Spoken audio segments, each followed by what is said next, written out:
समस्त देशवासी के प्रणाम करै छी। हम एकटा भगवती के गीत लऽ कऽ अयलहुँ हेँ। आशा करै छी जे सब गोटा के नीक लागत।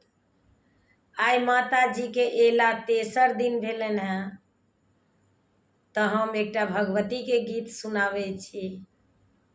आबने बचत पति मोरा हे जाननी, आबने बचत पति मोरा, आबने बचत पति मोरा हे जाननी, आबने बचत पति मोर। कोने फूल ओढ़ाना, कोने फूल पहिराना, कोने फूल सोलहो सिंगार रहे जाननी, आबने बचत पति मोर। बेली फूल ओढ़न, चमेली फूल पहिरान, बेली फूल ओढ़न, चमेली फूल पहिरान, अड़हुल फूल सोलहो सिंगार हे जाननी, अड़हुल फूल सोलहो सिंगार हे जाननी, आबने बचत पति मोर। इलटी बिलटी हम जो मरी जाएब, इलटी बिलटी हम जो मरी जाएब, हंसी भाए रहता तोहार हे जाननी, हंसी भाए रहता तोहार हे जाननी, आबने बचत पति मोर।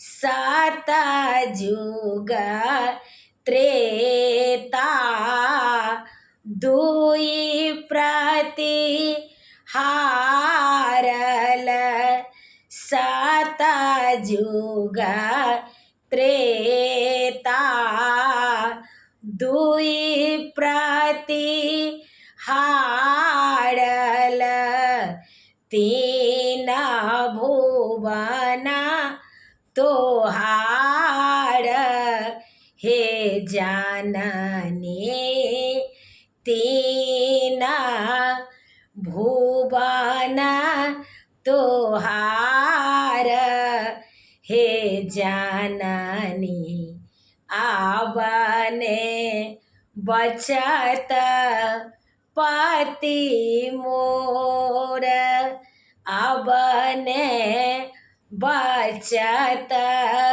पति मोर हे जाननी, आबने बचत पति मोर।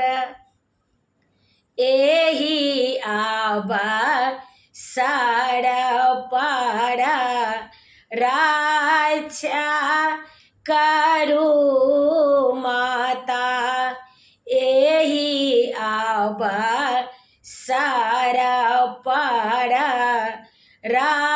रक्षा करू माता पुत्र कहाएब तोरा हे जाननी पुत्र कहाएब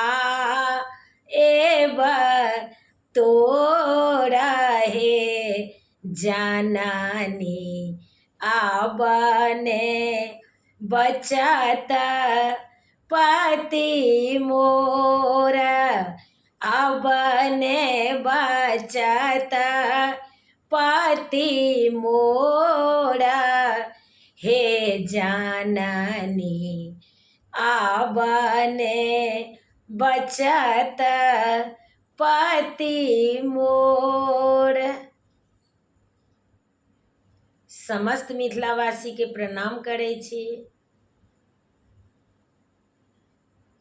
हमर यूट्यूब के लिंक अछि रंजू अजय मिश्रा कऽ तऽ अहाँ सबसँ आग्रह अछि जे कनि सब्सक्राइब कऽ दै जेबै। जय मिथिला, जय मैथिली, जय जानकी जी। समस्त देशवासी के प्रणाम करै छी।